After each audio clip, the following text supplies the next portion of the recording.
Ladies and gentlemen, I am Sooyoung, curator of Baeknamjun Art Center, and I will be your MC for the 13th gift of Namjoon Paik.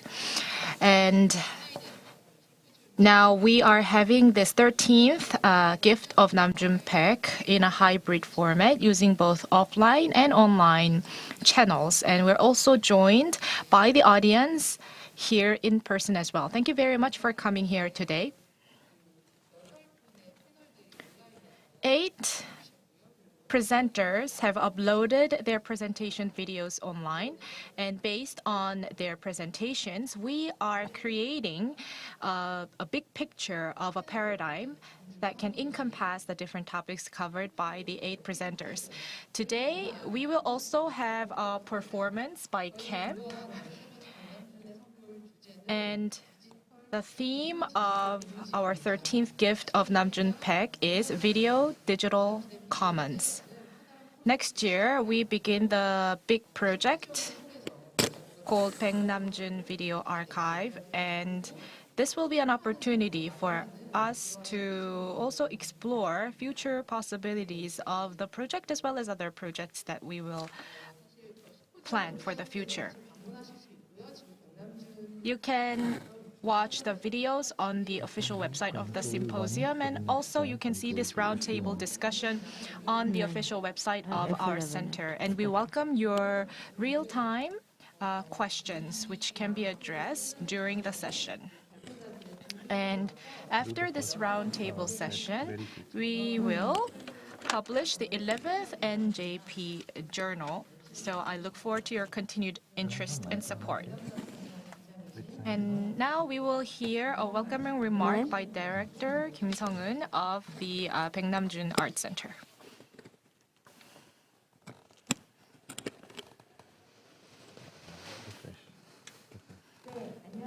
Greetings to everyone. I am Director Kim Sung-eun of Namjoon Paik Art Center. Welcome to the 13th Gift of Namjoon Paik Symposium. Now, every year we have a longer history of the symposium. We also feel a heavier sense of responsibility for the symposium as well. The curator, Sooyoung, has led the planning of the symposium. We also invited some overseas artists for the symposium, and we also put in a lot of effort to make sure that we have a program that can provide you as much content as possible. During the symposium, we're also joined by the panelists who made presentations, including Yeon, professor of Kansai University of Video Culture, and archivist and head of the curation of department in Namjoon Paik Art Center, Park Sang-hae, Wolfgang Ernst, who is a media theorist at Humboldt University of Berlin, Alexandra Juhasz, professor of film studies at the City University of New York, and also we have Chong Sera, who is the founder and director of the Stream, which is Korea's video art archive platform, Hanna, who is the professor of art history at London University, and also we have Hyun Seewon, who is the director of audiovisual pavilion and an independent curator, and we have Kwon, who is an independent curator as well as the moderator of today's symposium. Thank you very much all for joining us today. And also, we have a long-time collaborator for this symposium as the sponsor of the symposium, Goethe Institute of Seoul. I would like to thank them as well for their support and sponsorship throughout the planning of the symposium.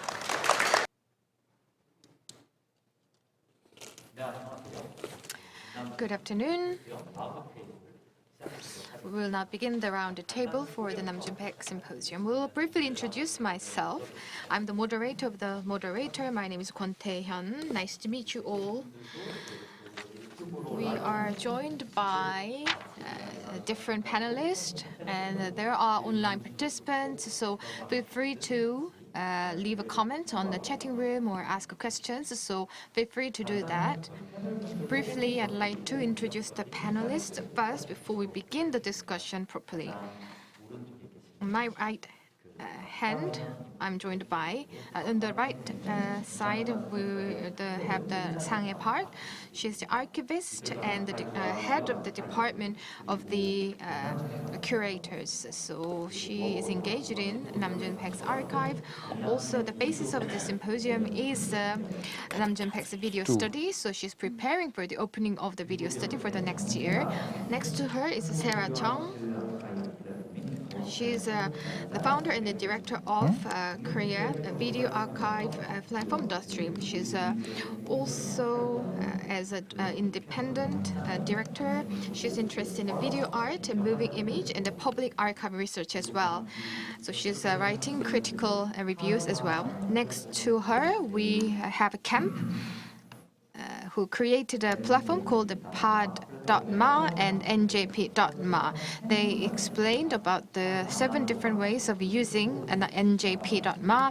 So we have Shaina Anand and Ashok Sukumaran. The camp is based in Mumbai in India, so a collaborative studio. For the camp, they focus on participatory artwork that lowers the boundaries of the art. They are also interested in capitalism and how we can test the power of capitalism. So the concept of sharing, a public, and the commons are the main concept that they pursue too. At the Namjoon Paik Art Center, they're currently organizing the exhibition. Right next to me, we have Hyun Seewon. She's an independent curator and exhibition and researcher, and professor at Sooyoung Lee University. She's also currently running audio-video pavilion. So I've just introduced them briefly, so now let's begin the discussion. The International Symposium can be accessed now on our website, and you can have the 8 presentations by 8 different presenters. Some of you have seen it already, or after this around the table, others will be interested in watching others.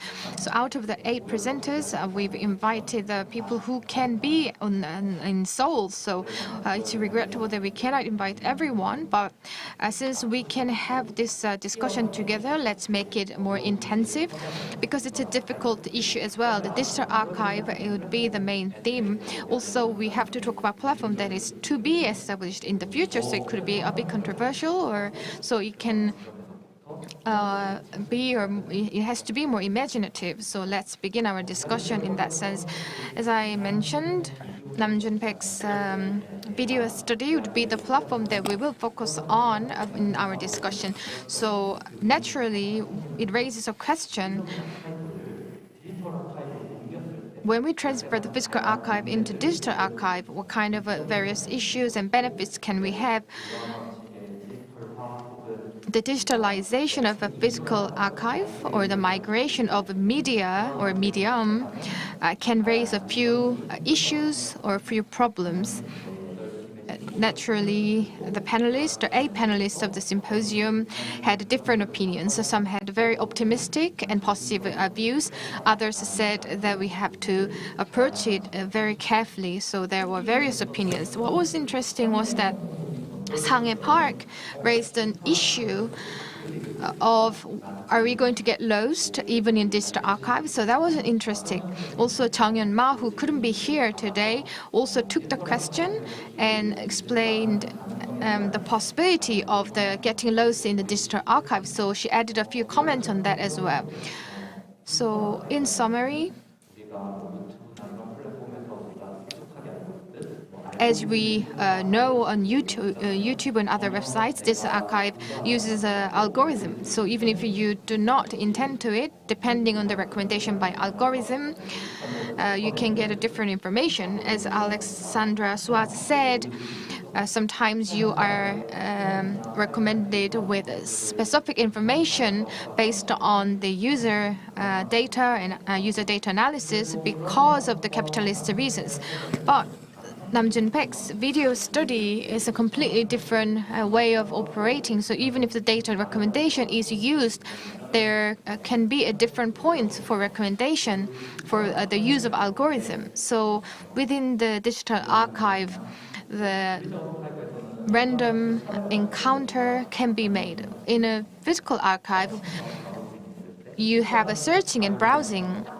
And you can, within their physical space, in order to find the material you want, you have to move physically, whether within the library or within the study. You have to make a stroll, you have to walk around, and then you have unexpected encounter with the videos that you didn't intend to find. And is that possible in the digital space? So that would be the beginning, the starting point of our discussion.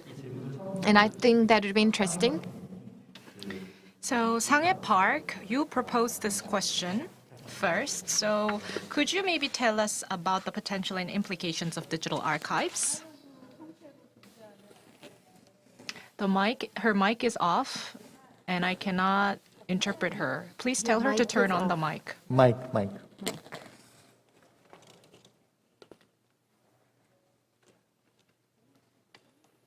Check.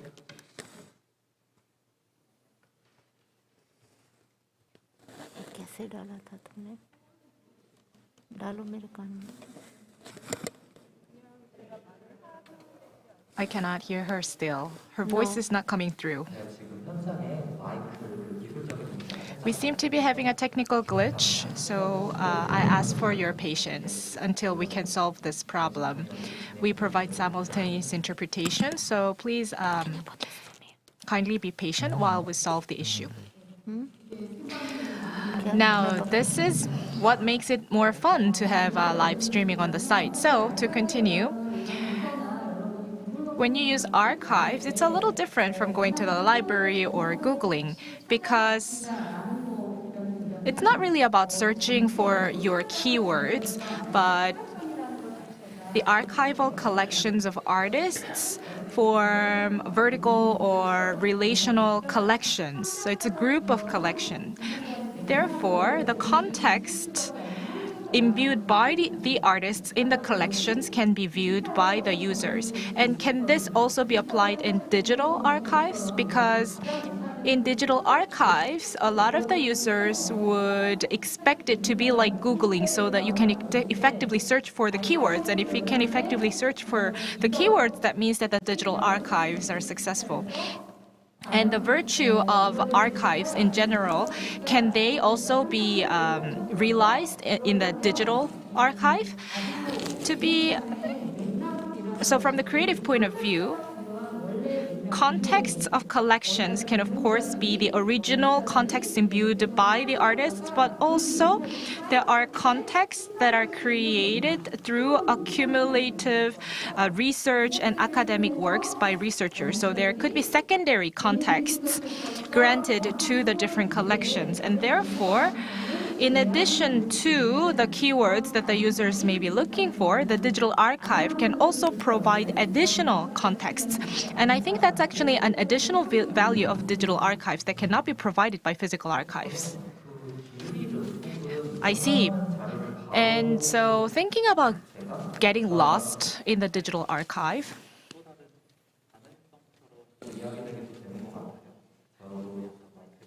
I seem to also have a problem with my mic.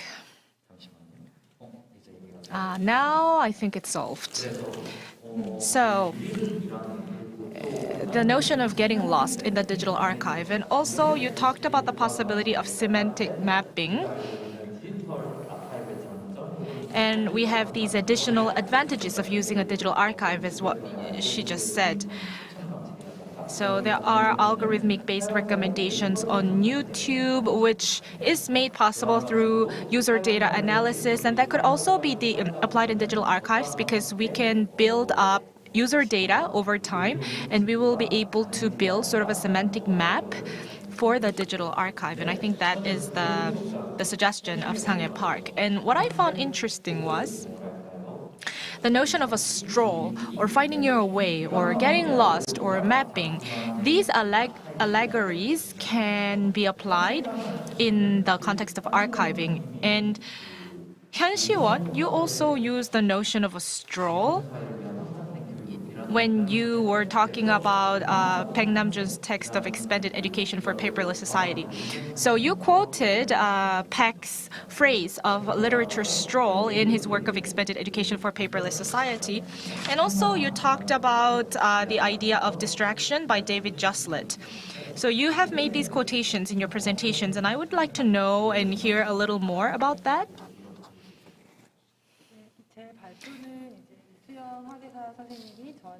The mic is off. Her mic is off. Mic is off. Just wait, I think.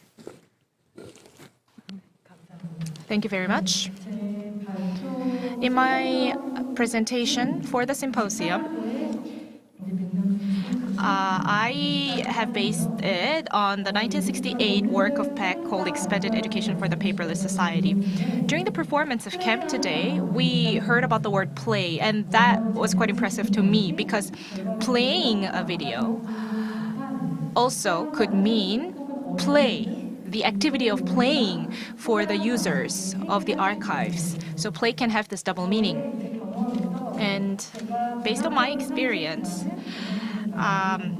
I really identified with the word of literature stroll in Paik's work, because when I get involved in online collaboration works with other artists, I always share my motivation and my driver with the artists, and to do so, I actually share my disk drive with the artists. So what I do is I open up all the database that I have in the audiovisual pavilion so that I can actually inspire them to do their own work. And I can also give them a background about what's happened over the past 7 years. So my job is just to provide the data, and the rest is up to the artists. So they are up to do their own work based on the database that I provide them. And Mr. Paik used the word literature stroll. But in order to really take a free stroll, you have to also recognize that your physical body is always moving.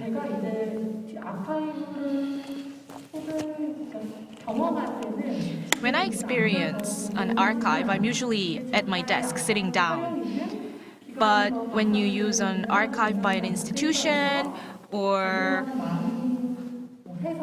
when I read various transcriptions and interpretations offered by, for example, Namjoon Paik Art Center, and if I scan these, if I translate them, if I transcribe text, it takes a lot of physical labor, because we have to actually exert our physical labor to do the work. So literature stroll, that word is not just a metaphor, it's actually literal physical labor. I see. So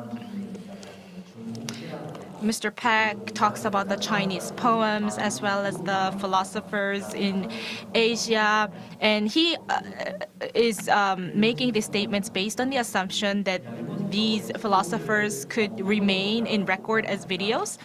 And for example, these videos can contain not just the images of these philosophers, but also the weather at the time, and also the intonation or the pauses or the accents of these philosophers, and that can basically determine how the digital archives can be used. And in the context of digital archives, there are concerns that it focuses too much on the search feature, that it focuses too much on information delivery. But actually, on digital archives, we can still take advantage of the possibilities, the same possibilities offered by physical archives. So I think there is that power and potential in the digital archive as well. And a lot of people agree with that. And so I heard today about how the archive actually works. So the NJP.MA, as well as other platforms created by CAMP, operate that way in the context of a literature stroll. And especially, I saw how you can kind of squash the timeline and make that visible for us. And it actually creates a different type of a panorama. And I think that shows how digital archives are not just limited to information delivery and information search. It actually allows you to make an aesthetic use of the archive. So the archive itself can have an aesthetic purpose. So I would like you to share with me what you have done in that context. Okay. I'll go first. As I said, the timeline is an old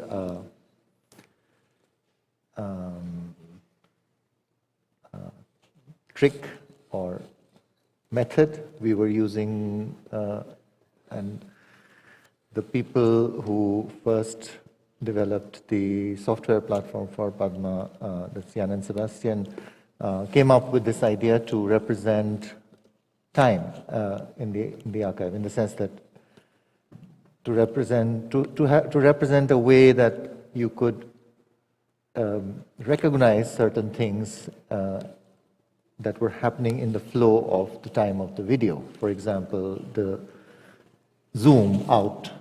You can see that even in a slit scan view, which is only like 1 pixel wide. But when the video moves, you can see the pixels zoom out. So even in a slit scan view, you can see the zoom out. And like that, you can recognize in various modes of timeline, you can recognize certain things happening in the video, right? So it's a kind of not just a transcription, but some kind of new translation of, or a translation of video into, say, a digital representational form, right? But that's only one type of form. There can be many others, and there are many others. Even in NJP.MA, there are 4 kinds of timelines right now. For example, audio, which I didn't play, you can see the audio waveform as a timeline. So there are so many ways to do it, right? And I think that it's still open how many more there can be. We as a group have developed and worked on some methods because they worked for us, and as a group we had the reason to do it this way. But it's really still open what other methods can be invented, and they should be. But we have proposed that we already have a kind of vertical understanding from, let's say, the video communities to the server infrastructure of how some of this works. So we are sharing our experience, and everything is in a way literally open source, from the software to whatever our contributions are, to the text, for example. So it's our gift back, maybe, or like this continuation of the idea of passing the gift. And getting a return gift. And getting some other return gift from somewhere else, maybe. But, yeah. So we think of it very much as an aesthetic project, because it's all about what you can see, right? I mean, I think it's quite important to see some of this stuff. That's the first step of archive, is to allow people to see it as much as possible. Yeah, I mean, I think in terms of the views, Ashok spoke about the timeline. There's also, I mean, this is just a surface entry, right? How you enter the archive, through play button or through timeline or through a Flickr book. So if it's material you know, or you're searching for, the Flickr book helps, right? It's like the analog way you could go through a movie, right? You'd get these books and you could flick them, and you had this page-by-page animation. So there's the Flickr book is another way of entering, which means if more World Trade Centers needed to be marked up, the keyframe view or the Flickr books would be ways to come closer to that span of video. We can also sort by clips. We can see a film cut up and see it by cuts. And while all of this, till it's used, just sounds like a feature, in the particular case of NJP.MA, there is already the structural need to be able to see all the video synthesizer stuff in this way, right? To be able to see it with cut detection, and to see it with clip view, and to be able to sort it by hues and colors and saturations, and see what was going on with the video at that time, right? When electromagnetic things were thrown at it and it was being distorted in a certain way. So we feel, particularly with this archive, things that in Indian cinema, when it's a structural filmmaker everybody loves in India, and they want to see his slow track shots that take 16 minutes and what that looks like in a timeline, to how it could be applied in this particular, very specific media archaeological and media historical moment of what Paik and his mates were doing with video at that point. I think there's a particular potential right there, structurally, to be able to work with what you might say are the digital tools the platform offers to this important body of very specific analog video and its experiments, be they broadcast ones or synthesized ones. I just was triggered by a few thoughts. One was about the algorithmic thing. About a month ago, when we were building another platform for the Asian Art Biennial, the young curator was talking about algorithmic injustice and stuff. And Yeon nicely pointed out there's a way to be used by algorithms, which is what everybody gets, is used mercilessly between Google and Instagram and Facebook, to be used by an Amazon, to be used by the algorithm, and to use it, right? To deploy it with a set of ethics, aesthetics, worldview, and a certain ethos, right? And I mean, it's same with archive. You can be archived by some larger force, or you can archive. Yeah.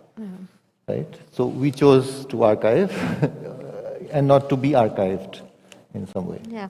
And to come back to this idea of stroll, like literally right now we feel sometimes you walk in a city and your entire stroll, your flaneur moment, your unfinished arcades drift down your city is actually being tracked and traced in extremely perverse ways, right? From the cameras to the trace your phone leaves behind. But let's talk about leaving traces, right? And if I went today in a very brief, fragmented moment in a 20-minute presentation from World Trade to Butterfly to Candle, and I left my trace behind by marking up certain things, by giving back the joys, the pleasures, the drift, the getting lost in a structured way that I did in the archive, and I left back that trace for you to come back, and then for your students to come back to, and so on. That's a nice data trace to leave behind, right? So all these things that we, of course, are extremely critical of, you should know that nobody in camp or Padma is on Facebook or uses any of these communicative capitalist platforms, because we're invested in building a different internet and using the possibilities of both internet and what digital can do for moving image in certain ways. So, yeah. It's such an interesting stuff. What you said in the later part was really interesting. Yes, the algorithms or internet itself, how can we use it rather than being used only? This is interesting because, as it is well known, Paik was the one who experimented with it, whether it's advertisement or pop culture.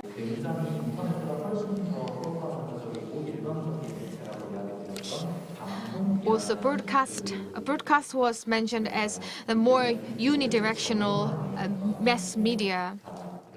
So he repurposed mass media, which was broadcasting by Paik. He mentioned about the culture terrorist cultural terrorism, I think his strategy was succeeded or found in the practices of camp as well. So the internet can be massive power structure. Of course, there is alibi, which is called participation, and many people say it's risky and dangerous. But there is also possibility of overturning the power structure. Another thing that was interesting is that we can connect that to archive. And the fact that we can be archived by a larger institution means that we can archive them as well. So the overturning the relationship with the power structure can be aesthetic, but also political practice and political action as well. So that was very interesting. In particular, when it comes to the video study of Paik, I think that could have significance. Another thing interesting about the timeline was that you mentioned it's an aesthetic practice, and the random access by Paik is related to that, I think, because he enabled the real tape to be viewed in a completely different way, and the content itself was repurposed in an aesthetical way,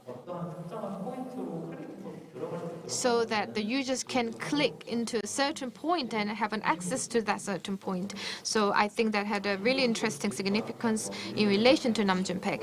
Now let's go back to the issue of physical archive and digital archive. Despite all this, I mean, we have talked a lot about the potential of digital archives, as we have covered during this symposium, but there is one remaining important issue.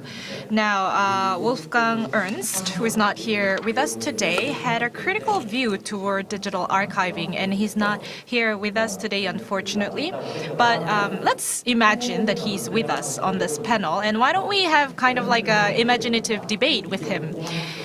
So from the media archaeology point of view, Professor Ernst said that it's very important to understand the structure of how media technology is operated. For example, this symposium is currently being live streamed on YouTube, and it's working on a particular mechanism, and that impacts our content, that impacts our discussions, that impacts the fundamental essence of the symposium. And so if you have seen the presentation by Professor Ernst, he uses an analog converter that converts his voice to from analog to digital signals, and he continues to remind you that you are sitting in front of the computer. You're not actually seeing us in real person. You are seeing us through the computer screen. And if you read the presentation of Sanghae Park, you talked about, for example, a lot of 8mm or 16mm film reels for Mr. Paik's parks, and there are other traditional formats of the videos. And the concern of Mr. Ernst is that we need to take a media archaeological perspective, because if you change all of that into digital content and digital videos, that may undermine or damage the physical properties of physical film reels. Digital archive actually lead to a huge loss in the physical properties. It will just flatten out the physical properties in the original works. That's the concern that Professor Ernst has about digital archiving. So Sera Chong, you are a director of the Stream, the archive platform for video art. So can you share with us your views on these concerns? Yes. Professor Ernst talked about his concern about how digitization of physical information will lead to the loss of physical experiences and our experience with the senses. So he said that digital archiving is not really archiving in the true sense. And I think he does have a good point there. But I would like to make a proposition, especially in relation to Kemp's works as well. I was really inspired by seeing the works of Kemp. And when you turn something into a digital format, the information of the analog subjects are created into digital information. And also, the information that's been archived is sometimes originally digital. So there are two different scenarios here. When you're digitizing analog information, that actually only has to work on the assumption about the new possibilities of an archive. So we have to look at it as the new role of an archive. And also, when you digitize analog information, then of course the physical information is translated into digital information. And so we have to explore completely new possibilities in the digital archive, because the archived information in the digital format is completely different information from the analog information. And in digital archiving, you really have to look at the user experience from a different point of view. Because on the digital archive, you can really provide customized information through virtual cycle, and people can actually be engaged in the information as well as the information creation. So for example, there are a lot of the indices that can be marked up on the digital archive, and that can actually help the users find their way around the archive. And earlier, we talked about this idea of finding your way or getting lost. So for example, if a user wants to create your own path without using existing indices, then the users can actually discover new information and new contexts in the archive, which is another completely new potential of an archive. So digital archive is not just about providing information, it can actually provide multiple possibilities for the users. And that, I think, is what makes digital archives meaningful. And if you look at Kemp's works, for example, they're actually using digital archives as a creative tool, as an aesthetic tool. And if you, for example, want to look at the archive from the research point of view, then that can also serve the role of giving you information and also existing indices, so that it can give you information and sources of research. And I think that Paik's video study will be able to give you that creative opportunity and imaginative opportunity, and it will actually be able to provide individual user experiences based on what they want and what they need. And I think that's something that we need to explore further. Yes, I agree. I think what was interesting what you said was that the archive can actually be used in entirely new ways. And as you saw in Kemp's work, archiving can be used as an aesthetic tool, and it can actually create a new source of play, and also it can make a political statement. So that's one of the new possibilities of the archiving.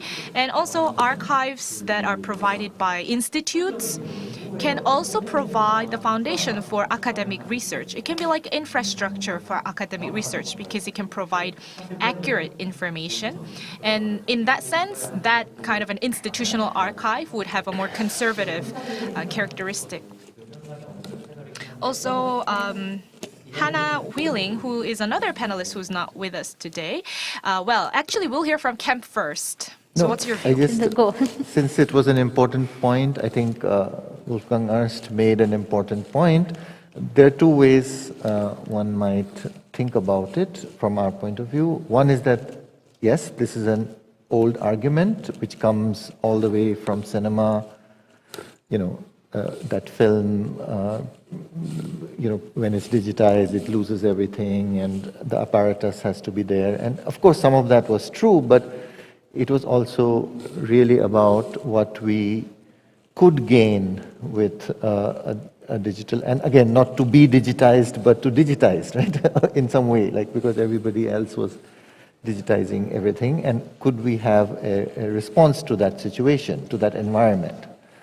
So on one level, maybe the question for Mr. Ernst was, could be asked to him, and I agree that in Paik's case in particular, you have to pay attention to the way in which, very specific way in which some of the video aesthetics are produced. And yes, in video maybe you could lose some of the way, but we think of the video as laying the ground on which this work can be done. right? When you see the effect, then you can write about or describe or make diagrams or literally attach machines, other kind of machine to something. But we have to start with what is there in a way, and then video becomes a base for other kinds of knowledges in our system, for example, right? Video is the sort of primary object, and then you can surround it with pictures, with code, with text, with all kinds of things. But in a way, video is the baseline. That's also the meaning of timeline, where you see there is an effect here. How did he produce it could be, of course, an important addition. How did he recreate video synthesizing? But we really need some example of what that would mean for us to describe the way that the synthesizer works and things like this, and the various kinds of digital analog effects. So in that sense, I agree with Mr. Ernst. But in the other sense, I think that we have to acknowledge how, as you said, from how film is such a poor representation of reality, the same kind of steps of problems, how video is so terrible and compared to beautiful film, and how digital is so different. Flat. So these steps we have to acknowledge, and we have to somehow work with what is there. Yeah, I mean, sorry, can I just add to that? As yes, Mr. Ernst's point is really well taken, and there's, in terms of media archaeology, there's a high degree of medium specificity, and if you really wanted to conserve it, and we come from that generation that grew up with radio waves and analog synthesizing, and then we are the middle generation that then traversed into digital. It's all the more important media archaeologically to remember the analog past and its experiments, specifically in the media arts. So we're with him on that. But I can't help but at the same time get somewhat traumatized, because if you disavow the digital in a certain way, we have this huge baggage of, but you have the worst print of this beautiful film by Arvindan in your archive. And we're like, do you know why we have that?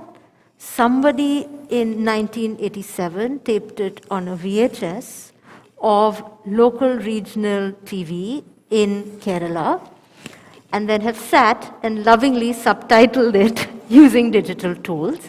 The film print is lost, the family doesn't have anything, they've tried to find the print in Paris, nobody has seen the film. Hey, you have that VHS. So we're aware of the entire aura and what is lost and what also gets lost when things are digitized, but there is something else that happens with that single artifact that is remaining of, say, some master work. Or, as we like to say, many flowers can bloom and many things can coexist. One film in India, if we're lucky, gets restored in a year, and that too because some private patron goes to Bologna and pays some millions to restore and do the negative restoration, right? But with 1/100th of that budget, 4,000 films get written over and annotated by other film scholars and lovers of that art form or that cinema. So I think the coexistence is quite important. And,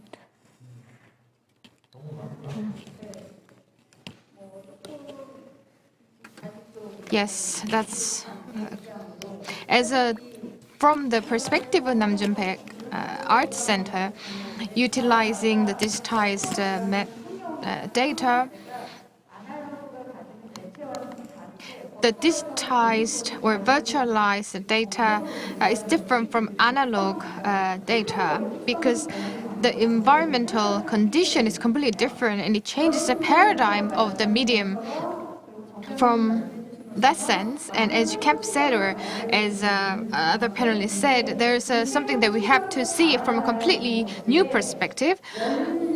Also, there are originals. There are originals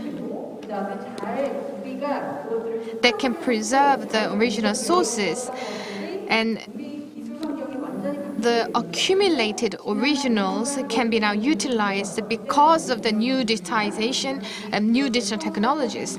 Ever since the Namjoon started his artistic practices, it's been more than 50 years, and his works are preserved well as a video or in different materials, and you can utilize all of this because it is well reserved. In the contemporary scene, we are preserving Camp's works and Camp's practices. We have to consider how we can record those works to enable them to be able to work as new archives in the future. In the past 50 years, we try to preserve the feature of the analog as a medium, and digitization is something that we cannot avoid at this point because of the new technology. And everyone here is focusing too much on how to utilize it. And Ernst and I personally have more interest in the archaeological perspective, because we have to preserve the original sources and the original experiences when it was presented to the users of the time. So through the analog medium, some things can be experienced only through analog medium. And how can we turn that into digital space, and how we can maintain that analog experience on the digital space? And when we transfer these analog medium into the virtual space, we have to make a completely different paradigm. So how can we strike a balance between the two? I think that is the issue that we are currently facing. I think that's the perspective of Namjoon Art Center. That's correct, because we are in the process of creating digital archives, so we are having this discussion at different points in the process of establishing it. So the physical archive and the digital archive were seen in a dichotomous manner. But through this discussion, we are now realizing that it can be coexisting. And we can call the physical archive as the original archive. And from a perspective of the information and the spread or the sharing, digital archive can be used at the same time. And that can be used to create the digital commons for users. And that is not that different from preservation of the original archive, because it allows the users to be able to experience it in a different way. So we don't have to have dichotomous views on the preservation and post-preservation. We can find a middle ground between the two, between the preservation and the post-preservation, by utilizing both the physical and the digital archive. Does anyone have any other comments to add? Yes, I'd like to add a few words there. First of all, I agree completely with what Sang Park said. Actually, Professor Ernst mentioned about the media archaeological perspective. And of course, preserving the original is also meaningful and important. But I think our technology cannot actually catch up with the way the analog used to be played.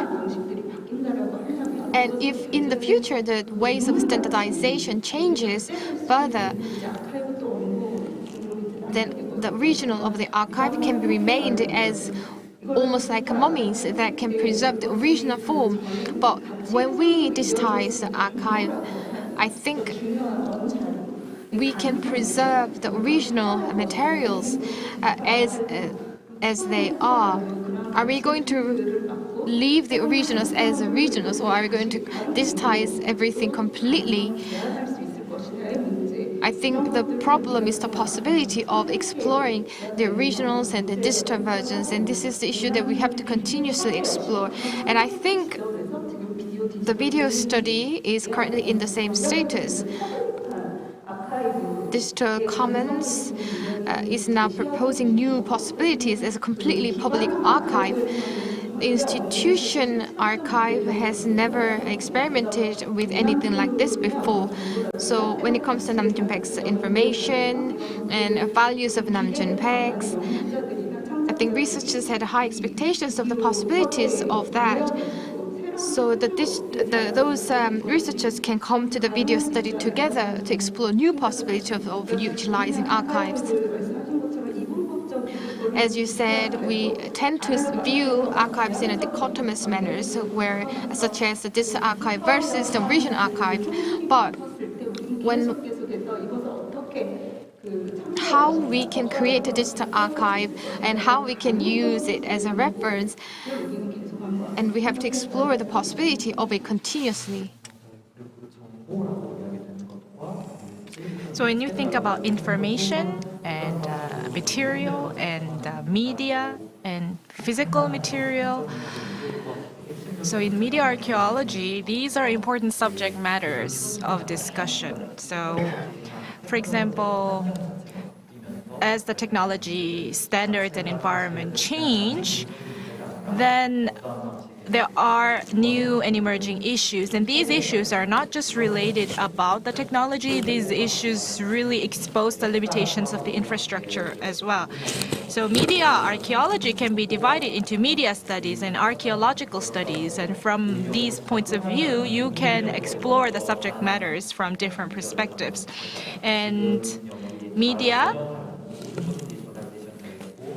in this new digital environment, in this new connected society, can create new subject matters for exploration. And we have to identify these new subject matters through the media archaeology perspective.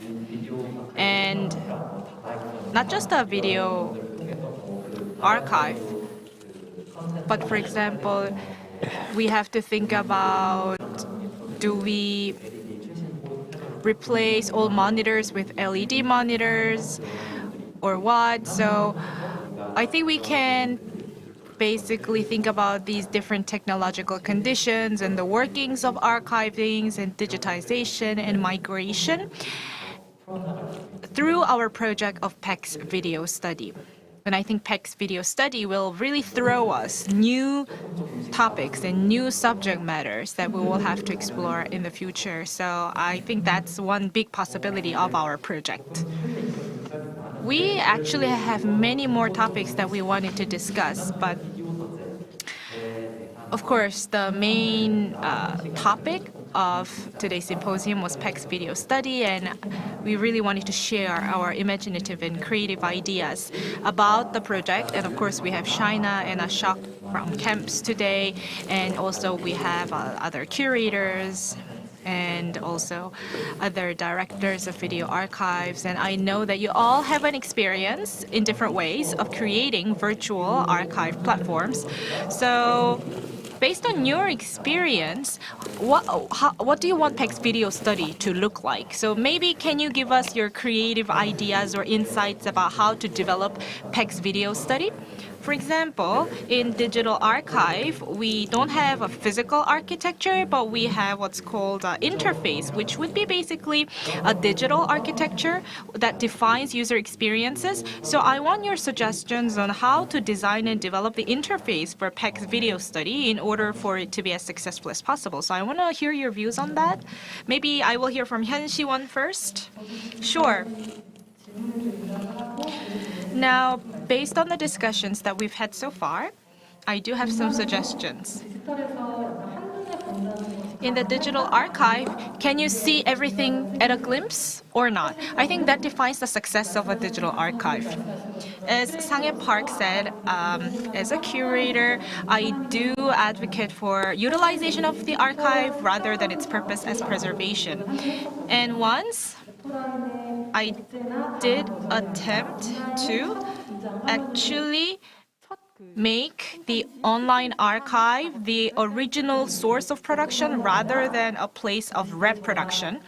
And I think there are other contemporaneous artists who worked with me and who inspired me to make online archive the original source rather than a place of replication or reproduction. And in terms of utilizing the archive, I visit the National Museum of Contemporary Art pretty often. And when I saw the exhibitions of the artifacts from the 17th, 18th, 19th century, I think that the museums that actually display artifacts tend to have more fancy and extravagant ways of displaying artifacts than perhaps modern art museums. And that gave me this fundamental question about what do artifacts mean? And to the question of Mr. Kwon,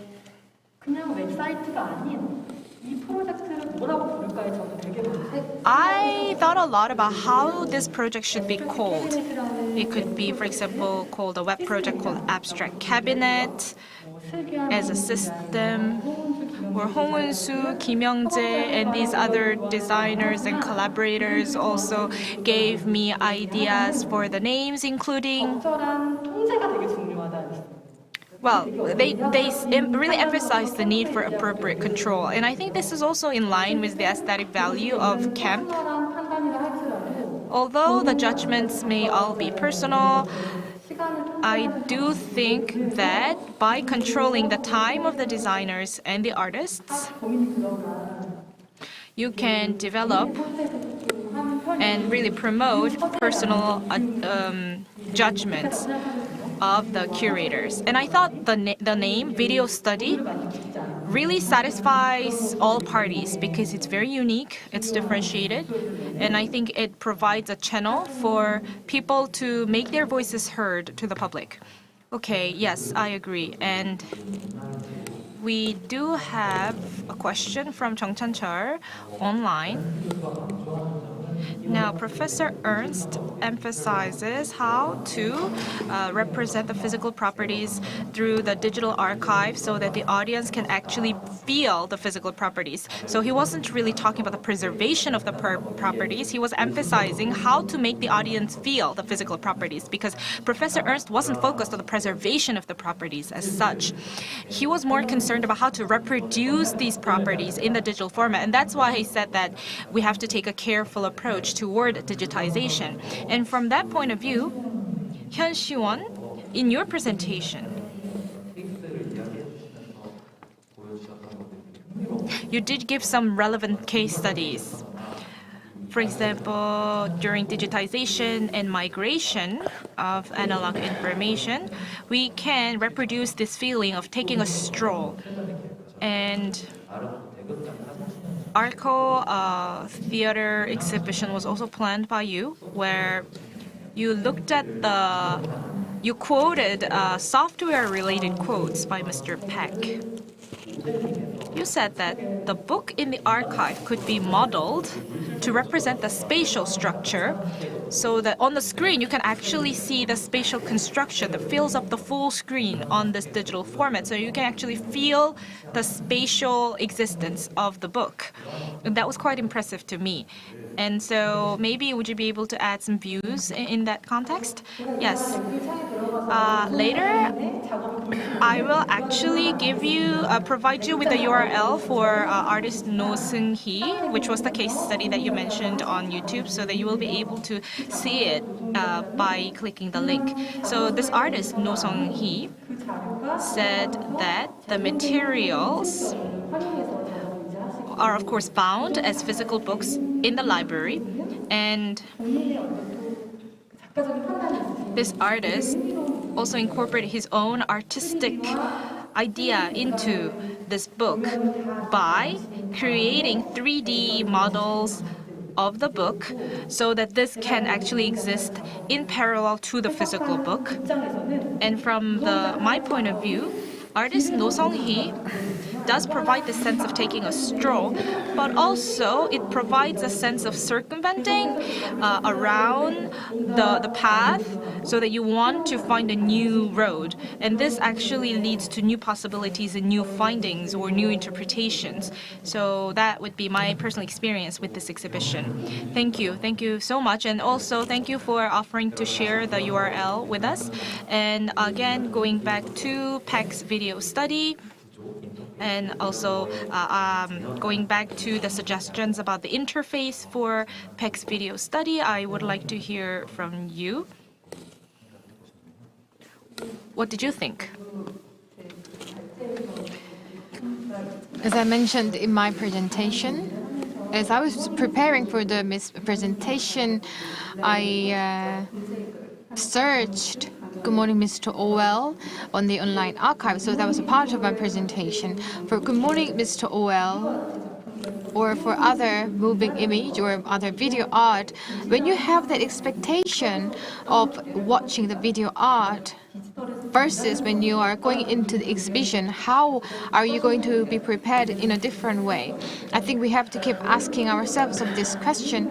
As it was mentioned, there is a difference between something that can be seen and something that cannot be seen, and we have to think about this in digital archive. Good Morning, Mr. OL. Its video works could not be seen on digital archive, but it has the sequence analysis data, and that could be downloaded as a PDF file. But if I want to have an intuitive experience of watching it, I wish I could watch the entire video. So that was the expectation I had. So I went onto the YouTube and I searched for the video clips of the Good Morning Mr. OL on YouTube. So I mentioned about that experience on the presentation. On digital archive, the issue is what kind of information are you going to search and browse? If we make it more specific into moving image and the video art, I think that's in line with the stream as well.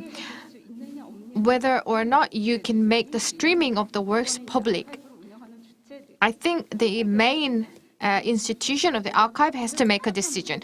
Of course, it involves a lot of complicated issue, because whether it's a part or the entire stream of our artwork, you have to discuss with the artist. And to what extent are you going to allow the public access to those streams? And when these artworks are streamed into the public, what kind of information can it offer as an archive? So those are the issues that we have to consider. So the expectations for video study would be similar. There are things that are not visible on digital archive. And as a researcher and as a curator, there could be my own expectations for the video archive. And if I can see that those videos or the materials that I expect to see on the digital archive, that would be great. Lastly, Kemp, of course, you showed us demonstration of how to use the archive, but Padma or NJP.MA. your Pat.MA, you have a very interesting interface, so we would like to hear your opinion on that. I just want to respond to Sera for a second. I mean, as you were talking, a lot of images from the last 3 days floated in my head. For one, the PDF of Good Morning, Mr. Orwell, that was in the Namjoon Paik reader. It's inside Good Morning Orwell, the structure, right? It's married now to the actual clips, be it just the definition of a superimposition or an image manipulation, or the dense detailed video analysis and transcription and location tagging and people tagging that was done in that PDF, right? Now, having said that, last night we were listening to Ernst, who told us cavalcade of intellectuals was supposed to be Susan Sontag and Foucault, and not those two, and that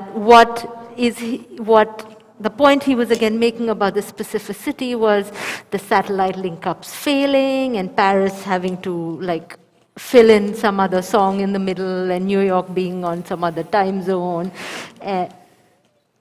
is missing from our reception of it as a smooth cut. Having said that, now we have the New York, we have the Paris, we have the missing link-ups, all of it under a folder called Good Morning Orwell.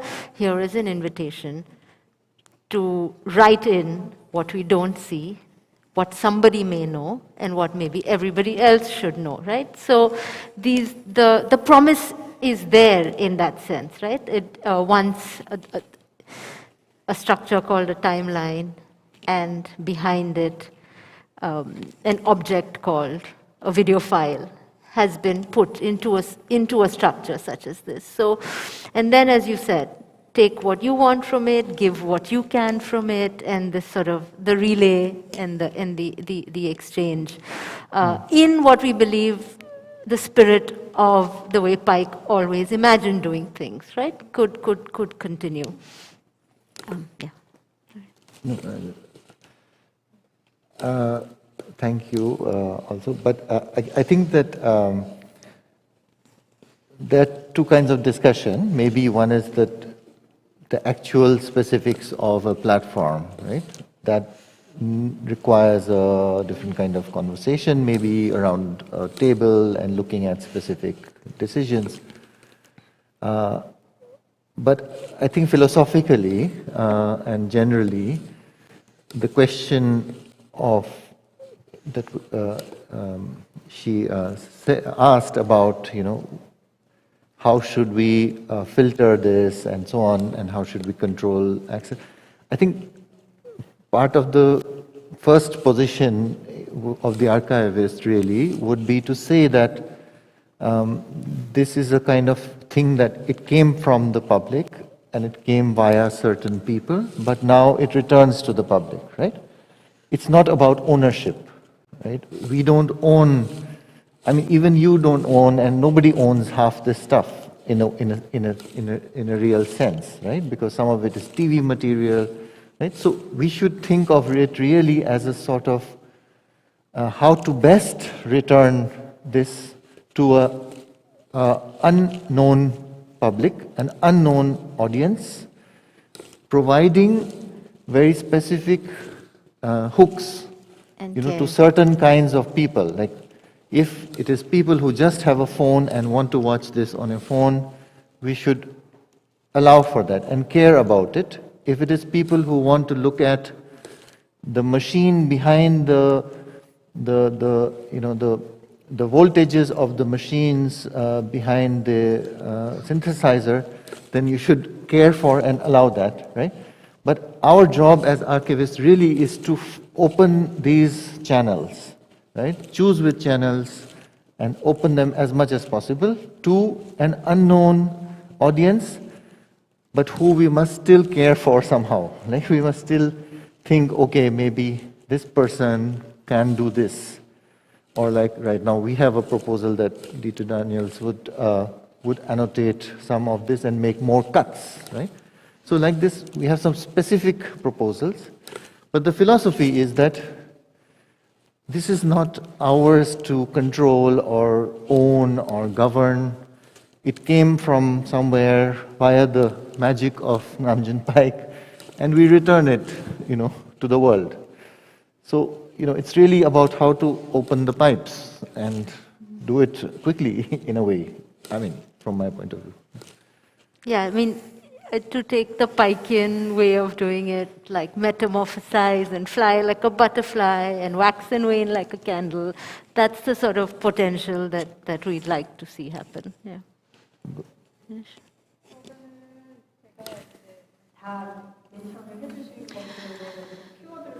So I selected a few keywords based on what we've just discussed. In the end, the digital commons would be the grand title, and I think all of these keywords would be in line with that. So the publicness and the control and the access and the possibility as commons. So these 4 keywords should be reflected in our video study. When it comes to publicness of public characters, as you mentioned, the media archive that we have is the only video archive in the world of Namjoon Paik's art. And we are in Yongin of South Korea physically, and because of the access to the real, the accessibility is quite low. But because we are public museum, to utilize usability and the accessibility, we've created PDF files and we're providing different formats to have access to them. And for those researchers who are request for the access, we allow their access as well. But it has reached the limit, and with a huge technological development, we thought that it would be appropriate to make it public and make it public access. And we've had a legal review to make the decision. The stream or the cabinet are providing their own platform. They can be considered as artworks as themselves. In addition to that, we want to provide the documentation or the exhibitions or the records made by Paik. Also, the advertisement that he created are included in our archive. So we also considered whether these artworks can be seen only as videos.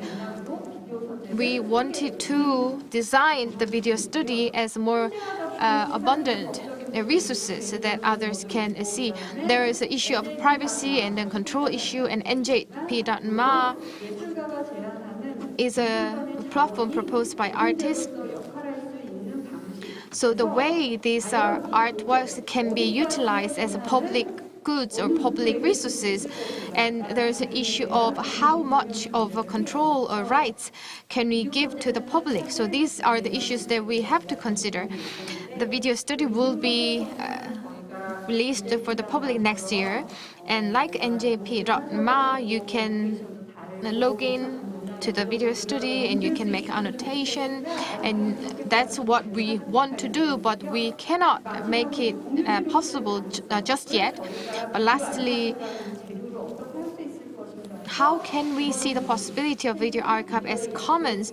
And we are exploring the possibility through CAMP's work as well.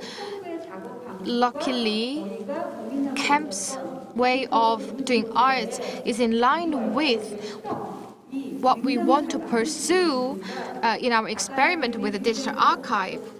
So the CAMP has made a very active participation with the exhibition because they realize it's in line with our project. So that's how we created NJ.MA.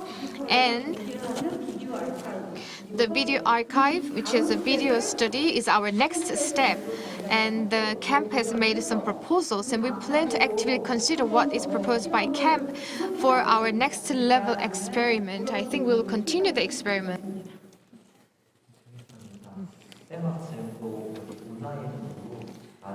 And from our online audience, Alonha said that he loves enjoying the panel discussion today. Just 20 years ago, the artists were very sensitive about the leakage of their works through video, but now the artists are actually eager to meet the audience online. So the concept of copyright is becoming more blurred in its boundary. And so what you just said, and also what Kemp said before the performance, can be understood in this change of time. Now, thinking about a work as a single artifact is no longer people's belief, because that really is based on the conventional and Western museology, and the thoughts are changing. We now have this liberal concept of commons, where the works are shared on different channels and platforms. Now, we did run over time because there were so many different things we wanted to talk about, but of course we want to take questions from our audience joining us in person. So we will take a couple of questions or comments, if any, from the floor. If you have any question, please raise your hand so that we can give you the mic. Can I just respond to that comment with one line? That it was how Fluxus artists wanted to break down the old structures of the art world and the promise of a new medium then called video. Both these things allowed that multiplicity to happen beyond the aura of one artwork, historically speaking. Yes, thank you very much for that input. If there are no questions from the floor, Then we did actually have one more question from our online audience, so we will address that question as our last question. So we have a question from Jung to Camp. In digital archives, users can manipulate and change the videos. And that kind of user experience is enabled through digital technologies. And this is kind of like a DIY approach. Can this be interpreted as like a do-it-yourself or DIY approach where you understand the properties and characteristics of the works and manipulate and change the materials based on your own interpretation? Ours or yours? You're invited to do that as well. Yes, you can see it. Yes, like the whole line about when you do something, you know, like when Paik worked, this is what creates the aesthetic, right? So there is it's not just about watching something. Archive also means not just, and somebody said this in their videos, that there's difference between just, you know, reference point, and archive implies some sort of production, right? That there is something going on, and there is some exchange. And it's not just, there is some production of knowledge, or kind of knowledge. And to do that today, yes, you would DIY or DI with others or any number, you know. But yes, because it is not passive, and we must not think of it as something that happened in the past, because many of these questions, like in China's work and this politics of television or CCTV or, you know, this broadcast, it's not resolved, right? So we have to return to this actively. All these questions, we have to return to it as if we had a stake in it, or there is something for us in it. And that, for this reason, it is DIY, yes. But we, the people who have the assets, must share them and allow that to happen.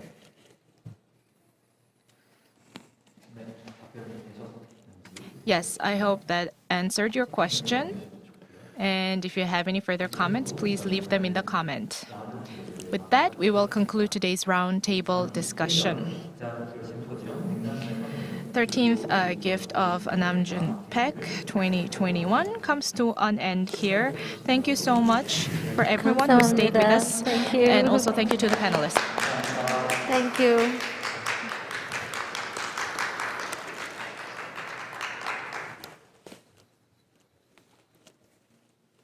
The artist's job is to think about the future.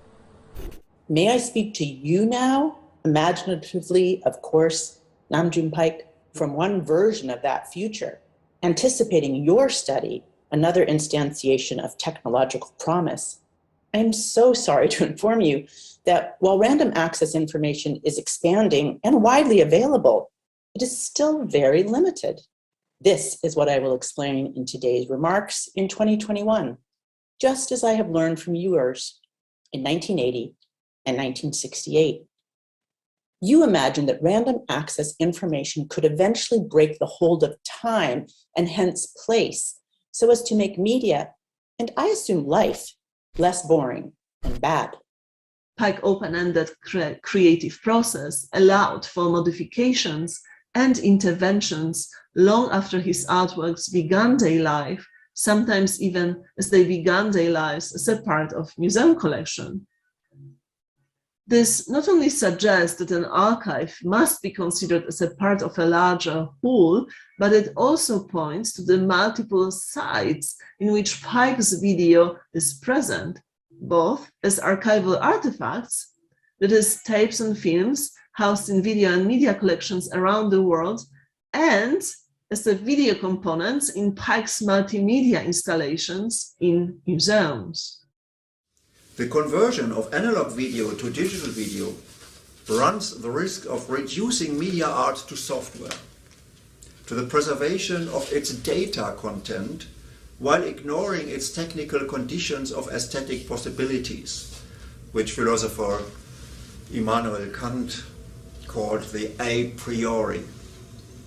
In digital transformation, the analog aesthetics of video art, which is the center of Paik's expression, becomes a mere surface effect. 백남준이 놀랍게도 1980년을 전후한 시점에서 이미 중요한 것은 기록이 아니라 접근이고 그리고 검색이라는 말을 여러 번 다양한 인터뷰에서 그렇게 주장하고 있습니다. 아마 당시는 그렇게까지 실감이 나지 않았을 수도 있는데요. 정보의 양이 사람들이 이렇게 다 소화할 수 있는 양을 이미 훨씬 넘어선 지금 우리 현재에 있어서는 다시 한번 백남준의 말, 그 검색과 접근에 이야말로 중요한 부분이라는 점을 다시 생각하면서 아카이브에 대한 설계를 고민할 수 있지 않을까 싶습니다.